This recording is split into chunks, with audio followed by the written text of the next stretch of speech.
So today, it's all about Yuchi. Tell us about the property here, the size, the location, kind of a little bit about the place. We're about 2,500 acres, and we're here right in the middle of Ray County, here in East Tennessee. If you want to come view wildlife here or watch the birds or whatnot, that opportunity's here. Yes. You've got an opportunity to get into some different type of habitats where you're going to see birds in a really close area and get to see a lot of different types of birds that you would have to travel a lot of different places that lots of times you can get all those here in one compact place. When I drove through, I was thinking, man, this would be a great place to deer hunt. And I know that you said there's a few hunts out here, right? It is, and this area is known for big whitetail, big bucks, and it's a really popular hunt. It's a quota hunt. Sometimes takes 4 to 6 years to get drawn here. Get your name in the hat for these hunts. Come do some small game hunting. Enjoy the bird watching. It sounds like a fun place to hang out. It's a really cool place, and we'll have to get you guys back. The award-winning Tennessee Wildcast is on the air with the latest on hunting, fishing, boating, wildlife watching, and all things outdoors. Make welcome your host, drummer and outdoor expert novice, Jason Harmon. Hello, everybody, and welcome to this edition of Tennessee Wildcast. Thanks for tuning in. Thanks for watching, for listening. We are out here on Yuchi Refuge today. It's a little cool, a little crisp. It's in the evening, but it's a beautiful place to be. It is awesome out here, isn't it? It is. Look great. At our office. I know. I slapping myself every minute. Mimi, thank you for co-hosting. Thanks for being with us. My pleasure. Appreciate you jumping in and inviting us over in your neck of the woods here to talk with these guys today. We have Brian Letner and Scott Shelby with us today, and I'm excited to learn a little bit about it. Yuchi, I grew up across the river over here, and I don't think I've ever set foot on this piece of property, which I can't believe. So I'm excited to learn more today. Brian, can you believe that? I know, man. I think about that often. keeps you up. Jason never been here? Keeps you up at night, doesn't it? It does. Oh yeah, it's a beautiful piece of property. We're driving in, and I was thinking, man, this looks like some great deer hunting. So we're going to talk a little bit about that today. What kind of opportunities are out here as far as hunting goes, and just what all happens on the boat. Some great work being done. I watch the progress every time I'm here, and I'm not gonna steal your thunder, but I watch that progress. I'm always so proud of the work that takes place. So thank you both for being here, and let's hear some more. Yeah, let's jump in. I'll start with Brian. Brian, tell us about yourself. I know you've been on the show once or twice, maybe. Folks who maybe don't know you, tell us a little bit about yourself, kind of what your role is here with us. Okay, well, I'm the manager here at Yuchi Refuge, and been here now for about 4 years, and just really thankful and blessed to be here. I've been with the agency going on now 22 years, and I've had a couple different roles in the agency. I was with the law enforcement division for 10 or 11 years, and I was a biologist on the fishery side on the reservoir crew here in East Tennessee, and did that for about 7 years, and spent the next part and hopefully the last part of my career here at Yuchi. Yeah, it's a really special place and unique, and I'm fortunate to work with a bunch of a couple. There's a couple other guys, and got Scott here with me today. Fortunate enough to get to work with who I feel are two of the best guys in the agency, and we get a lot of stuff done, and just really excited about the work we're doing. Yeah, you got a force here, I'll say. We do. We work well together, and these guys are knowledgeable, and truth be known, they probably know more about it than I do, and I feel like I'm riding their coattails sometimes. Yeah, for sure. We got a lot of great people in the agency that know their stuff. We've said this in the past, but like our technicians and our biologists and everybody across the board, they're just great people. They know a lot of things. They know a lot of additional things to what their real job is. Sure do. It's amazing what they can fix and mend and make work for multiple years, or tricks and trades. But is this the only property that you manage? A couple other properties too, right? I just want to throw that out there. We have, I think, a total of 14 different units. Okay. Altogether between the three of us. Gotcha. And we've got Yuchi Refuge here. We've got part of the Chickamauga WMA, and then we've got North Chickamauga Creek WMA, and those are in here, Ray, Hamilton, and then a little bit in Sequatchie County. When you see that tractor going through town on the back of a truck, well, that's one of these guys. Yeah. Yeah, I mean, 3 guys for 14 areas. We kind of get spread out sometimes, but I feel like we do a pretty good job. Well, real quick, just and then we'll get to Scott. But 3 guys on how many acres, roughly? What do you 7,000, 8,000? Yeah, this is 25 and Wow. Yeah. Yeah, so that's five. putting y'all are busy. Yeah. Busy. Y'all are busy. Yes. Well, Scott, tell us about yourself, buddy. I appreciate you being on the show, Yeah, and me too. glad to have you. I'm the technician here at Yuchi. I've been working on 17 years this coming March. So I grew up farming, was a lineman for 20 years before I got this job. So this is a blessing to me to be able to do what I love to do. Yeah, I'm sure you grew up hunting and fishing and all kinds of stuff. Everything. I mean, when we had time, when you farm, you don't have time to do a lot, but when you had time, we wore it out. But still, this is a great job, and I enjoy doing this. I enjoy farming. It's just a great place to be. Yeah, like you said, blessed to do it. I can say that for myself too. Being in this role, it's a blessing to be here and enjoy what I do and enjoy sharing the love of the outdoors with folks, and you're making it happen for people to get out there and do it. You know, without you guys, it wouldn't happen. We try to provide the opportunity. That's great. That's great. I'd say they're successfully provide opportunity. Well, we try. So today, it's all about Yuchi, right, Mimi? Yes. Let's dive in. Tell us about the property here, and let y'all bounce it back and forth however you want to do it. No specific order or role assignment here, but the size, the location, kind of a little bit about the place. Okay, like Scott said, we're about 2,500 acres, give or take 30 or 40 acres, and we're here right in the middle of Ray County here in East Tennessee. That's in Region 3, if you know about the regions within the agency. And I guess we probably came online around 2002 as a refuge, and Bernie Sweeney really got this thing kicked off the ground, and really got this place headed in the direction it's been. And you know, like I tell Bernie when I talk to him, I'm just trying not to mess up what he did. And then Scott was Bernie's right hand man, and when I came here, he really took me under his wing, and Bernie gave me some real sage advice, and I try to live by that. Very cool. Very cool. So you said 2002. You know, that's why I've not been out here. I was in college in 2003, so Right. that's maybe why I haven't stepped foot out here. I hadn't had a chance to explore. Right. So how was it acquired? Do you know that story? Yeah, they worked with was it the Heritage? Let's see, and I don't go. You may be able to tell a little better than I can, Scott. Not Bernie. He's the history on Bernie's that. the history yeah. man. But we acquired it in 2002, right? yeah, it's actually a federal wetland. So half of it is wetland, half of it's upland. So we're under the federal wetland closure starting November the 15th through the last day of February on the wetland side of this. So It is primarily. Yeah. Yeah, and it's a refuge, so there's not a lot of waterfowl hunting, right? It's a place for them to rest. Yeah, this is a stopover for waterfowl. Awesome. Well, let's get into some of the hunting and what is Yuchi known for. When I drove through, I was thinking, man, this would be a great place to deer hunt. And I know that you said there's a few hunts out here, right? It is, and this area is known for big whitetail, big bucks, and it's a really popular hunt. It's a quota hunt, and we have six quota hunts here for deer. 3 are juvenile hunts, and then 3 are regular hunts. We've got antler restrictions. You must harvest a doe before you take your buck.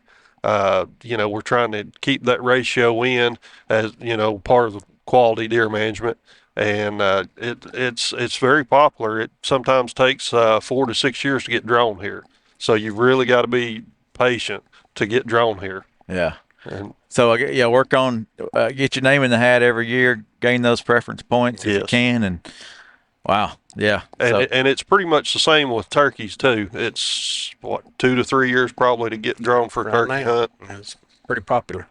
Yeah, we've seen some flocks when I've been down before, which is pretty we've cool. We've got quite a few birds. These birds seem to be a little smarter here than they are in other parts. Those guys have got to be really on their game. So, are you doing anything special for the deer and the turkey as far as your plantings and things like that?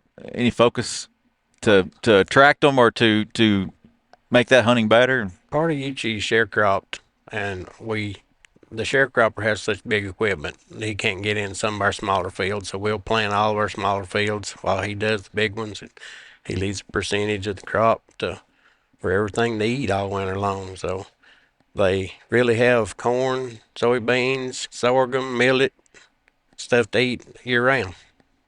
So that's the reason we have quality deer, have good genes, and good small game hunting. I mean, there's lots of rabbits killed, coons. I was just going to ask what other hunts take place here as far as small game goes. Rabbits, no quail. We're closed to quail hunting, but rabbits, coons, squirrels. I mean, people out here hunting all the time. That's wonderful. So that's open, I guess, at whatever the season It is. correct? Okay, It except for that closure that we Right talked on about the earlier. land. Yeah, awesome. I don't hate to jump off of this, but I just thought, we're standing here in front of this beautiful field. Tell us what's behind us, and the river's right down there, right? The river is right down there. You can look. That's Eves Bluff, behind us. That's Meigs County. Watts Bar Dam is about 3 miles upstream here, just to kind of give folks, some bearings here. An idea where we are, yeah. And these fields behind us here are harvested, and we've been 4 months without rain. Normally this time of year we're holding some water, and you would see some pools in here. And this is part of our waterfowl closure area, some nesting places. The tree lines there. We've got creek channels that run in to the river, and we've got water control structures in those that we close off and catch the rainwater. And so we're just waiting on the rain. Yeah. Well, it's a beautiful spot, and I see a few homes over there, and this Eves Bluff here, and it's just beautiful. I know people can come enjoy this spot, right? Too. I mean, it looks like this gazebo behind us. If you want to come view wildlife here, or watch the birds or whatnot, that opportunity's here. Yes. So and not just waterfowl and game birds. We have a lot of shore birds, ground nesting birds, a lot of neotropical migrants. Bird watching's a pretty big activity through here too. So we've got some different types of habitat here that makes it really unique for birding. And anybody that's amateur or professional, man, they come out here, bring the binoculars, books, put on a good pair of snake chaps and some tick spray, and yeah.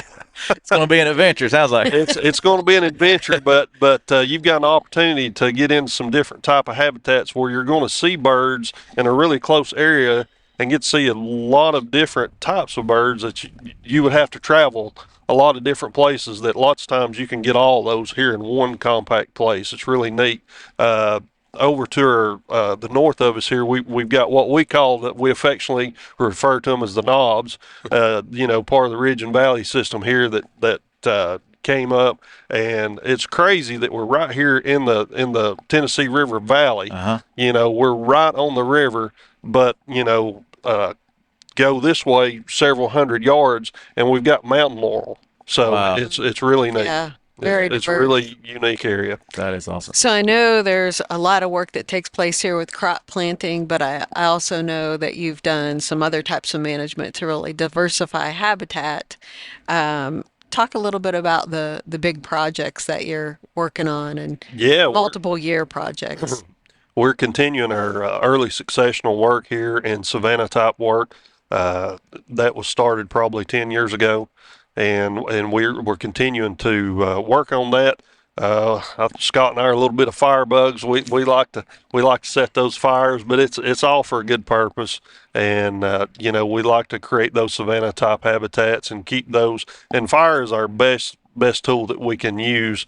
A lot of the species in there are fire typic, which means they really thrive on the fire and they regenerate through that. And the fire gets rid of some of the undesirable species that sometimes that wildlife doesn't particularly use. And it's provided herbaceous soft mass plants and things, not just for we're kind of targeting quail right now, but it also man, I'll tell you what, Scott and I have really seen an increase in our turkeys, Nice. increase in our dove population. Our doves, we have doves here just year round. There's tons and tons of mourning doves. And he and I both speculate that it's really they're keying in on the soft mass, the seed, and stuff like that that's coming from our early successional habitat work. Yeah, I've seen that. We've talked about many times, Jason, the most imperiled ecosystems in Tennessee are the grassland species, the grassland ecosystems, and trying to restore that. Not just it doesn't just help quail and birds, but everything, insects to our deer and turkey populations, and so much more. We just finished up a timber harvest where we did it's commonly known as residential thinning, where we went in and reduced the basal area. And basically what that means is we went in and just reduced the number of trees in that area down to get the sunlight to the ground floor, so we can get some plant growth in that understory. And then we'll go in and manage that with fire. Fire will be our easiest way to manage that. And already seeing from when the over the year that we started the project to the finish, the species composition of the wildlife that's using that has changed. Basically, and I hate to use this term, but I really do feel like that kind of fits it.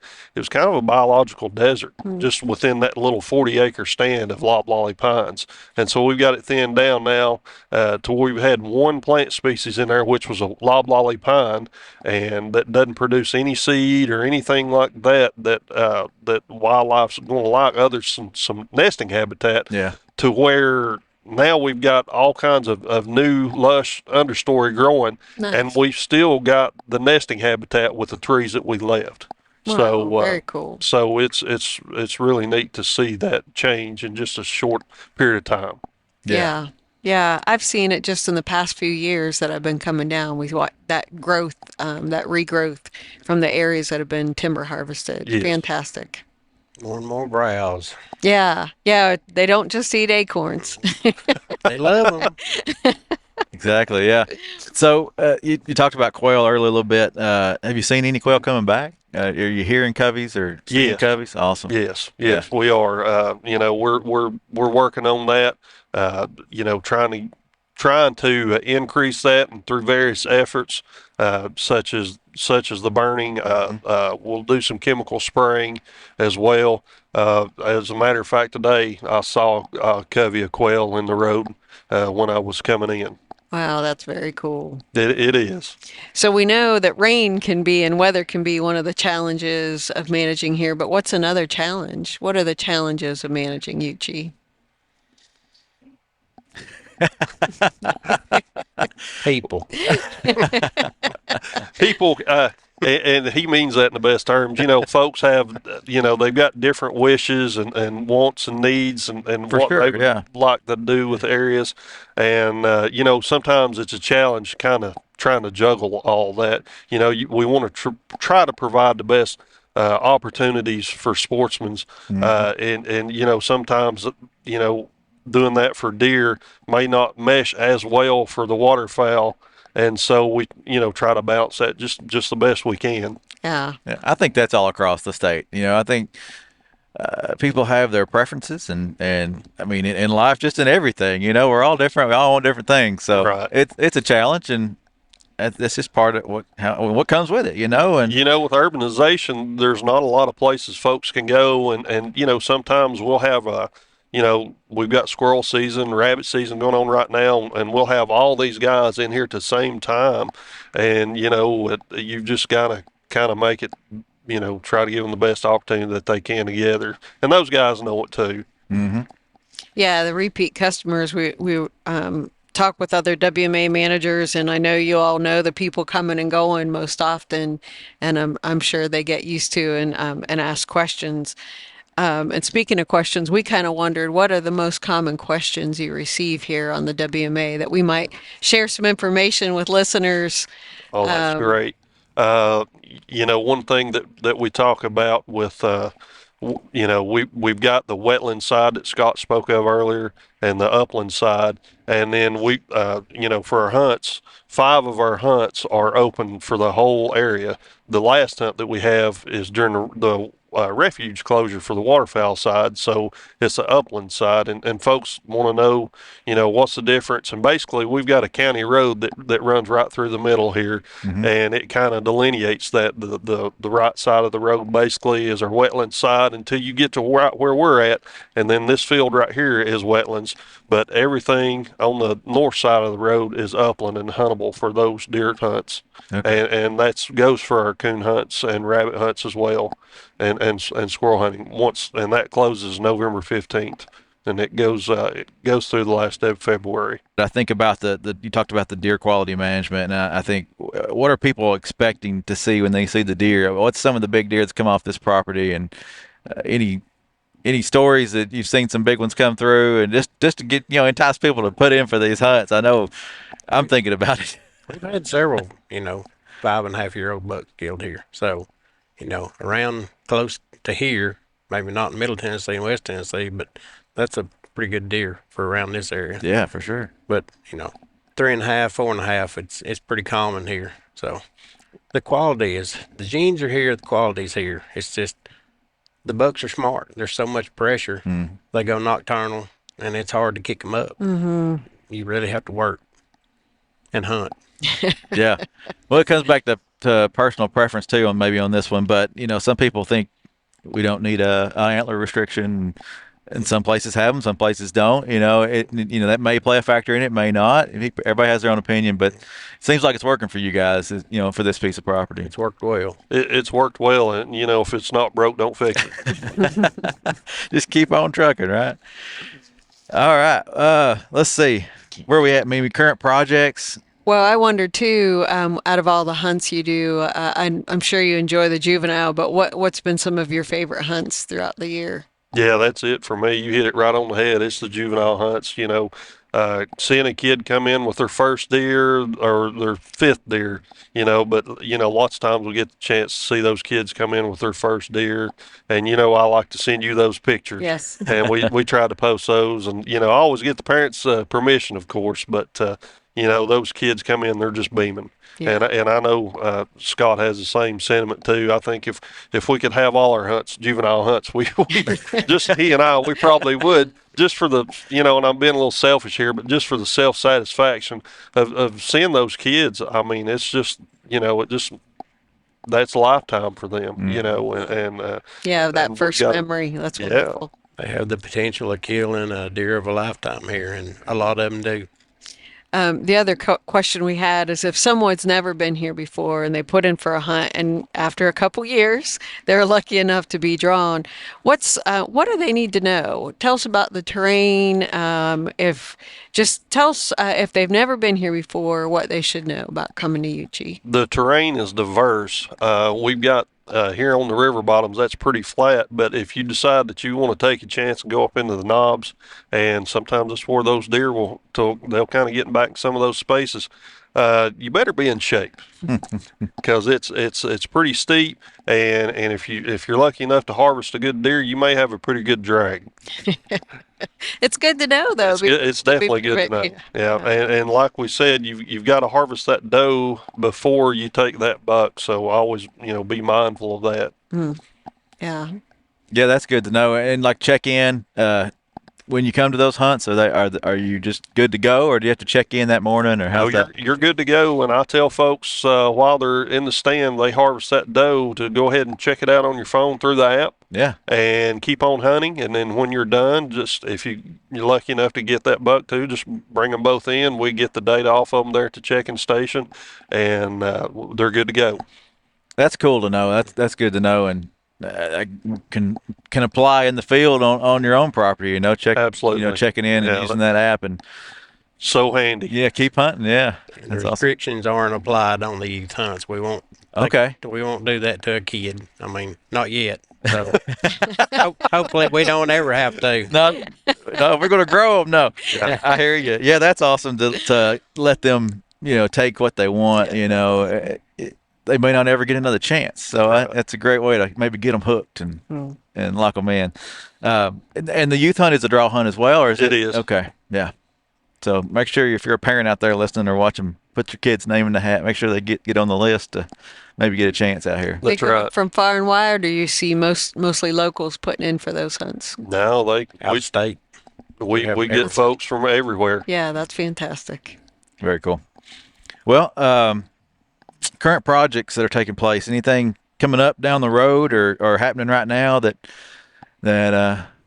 on the property that you want to share or talk about? Yeah, we just finished up installing a fire break on the north end of the property. That side of the refuge really hasn't ever been burned on purpose. So, Whoops. yeah, A few lightning fires. Yeah. few weather issues, but we've installed that with our thanks to our heavy equipment crew. They came in and had the equipment to get in on the back of those. Like I said earlier, that's some really steep terrain back in there, so it's really kind of made it almost impossible to do any controlled burning on that side of the road. So we got that completed this summer, and we're hoping that we continue that, break it up so we can manage some smaller blocks in there and be able to manage our fires in there and be able to do some habitat management and increase our footprint there. Very nice. Very cool. Yeah. That sounds Something to look forward to for the future, too. I mean, watching that progress is always Yes. amazing. definitely. All right. Let's see. Any other things y'all want to cover about this place? And then I want to ask a few questions.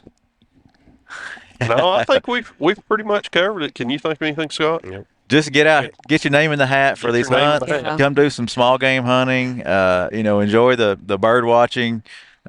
It sounds like a fun place to hang out. It's a really cool place, and we'll have to get you guys back and throw you guys on a buggy, and we'll go take a tour of it sometime. I'm up Hey, for it. let's do it. I'd love that. I'll just come knock on your door. And the squirrel hunt and the small game hunt is a good way to learn the area for a deer hunt. So if they can have time to come out, it's a good way to feel it out. Definitely. Learn what it's about. That's a good tip. Yeah, come out here and do some small game hunting, and you kind of have an idea of the terrain and what you're going to be expected to tackle. Yep.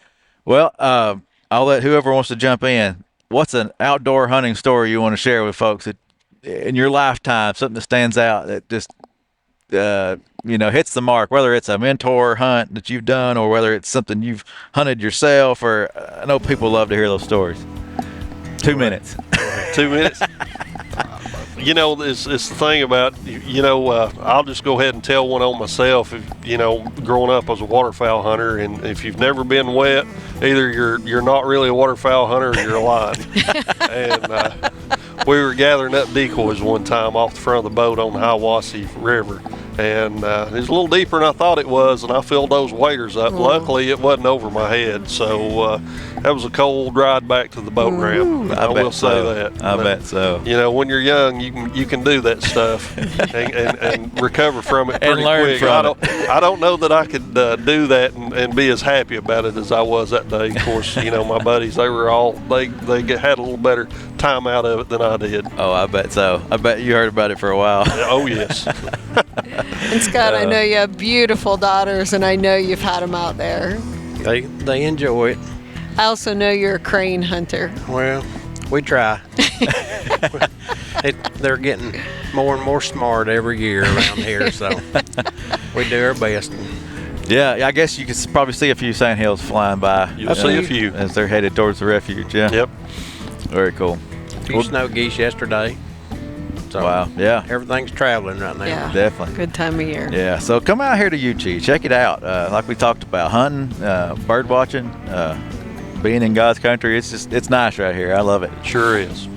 Well, Mimi, thank you. Guys, thank you. Yeah, thank you both. Thanks for coming out and having us. Yeah, you're welcome. You're welcome. Thank y'all. Thank you all for tuning in, for watching, for listening. This is Tennessee Wildcast, and we'll see you next time. Thanks for tuning in. Stay connected with TWRA by visiting our website at tnwildlife.org and follow us on Facebook, Twitter, and Instagram. Hey, it's all about Tennessee wildlife. It's what we do. Tennessee Wildcast will be on the air again next week. We'll see you then.